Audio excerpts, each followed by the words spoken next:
All right, we have the very latest now in the case of those two murdered mothers who were found in Oklahoma. They were both from Kansas. And anytime a suspect in a gruesome killing is arrested, police and journalists start combing the internet to see what their social media footprint might reveal about them. Well, NewsNation has obtained a trove of social media posts from one of the suspected killers in this case, Cole Twombly.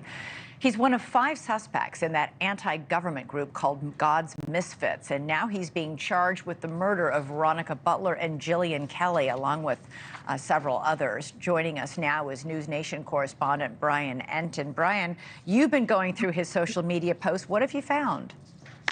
Yeah, it's been scrubbed with the 5 suspects, but we have been able to come up with some of these posts from the last couple of years, and some of it is disturbing, not necessarily surprising, since we know that they were part of this group, according to police, called God's Misfits, an anti-government religious group. But when it comes to Cole Twombly in particular, his Facebook posts go back a couple of years. A lot of anti-government posts. There's a lot of posts where he's worried about the government coming in and taking away his guns. He also posts a bit about demons and devils. There were a couple of posts where he put the definitions of what a demon is and what a devil is, which is interesting.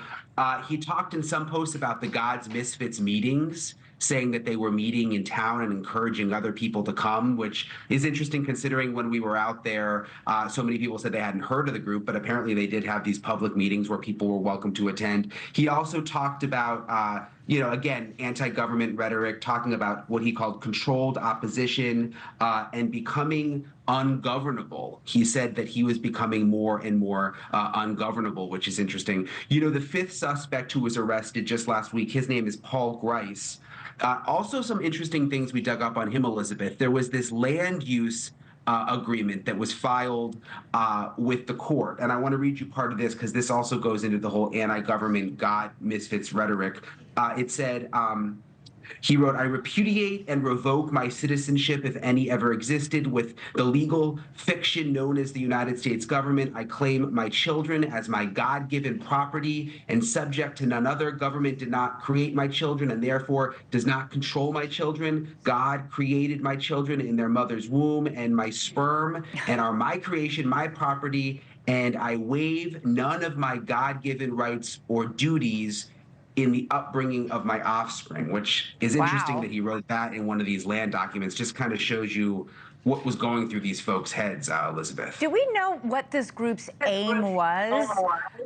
Were they just anti-tax? Were they anti-vaccinations, anti-school, any sort of local ordinance like speeding, speeding laws? I mean, I'm just trying to get a sense of what God's Misfits' purpose was.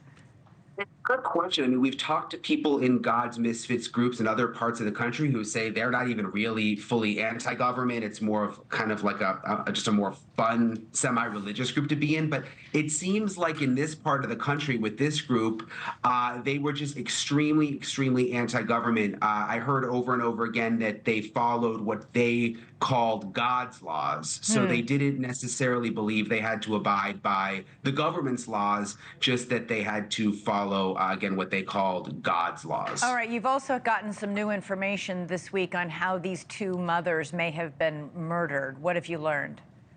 Yeah, so there was this thought early on that they may have been shot, but we have confirmed, Elizabeth, through the medical examiner that they were not shot.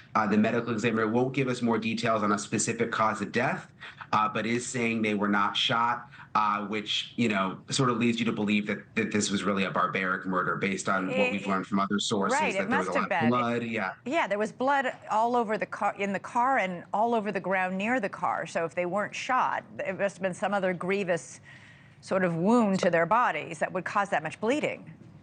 Yeah, and we've heard from a source that there was a hammer found nearby, which again, it's just awful to think about what these moms may have gone through. But, sort of, I hate to say the hope, but people in the community were hoping that it was quick and painless. And the more we find out, the more we believe that it was a really brutal killing. All right, very quickly, the 5th suspect you brought up, Paul Grice, will be back in court this week. What are we expecting?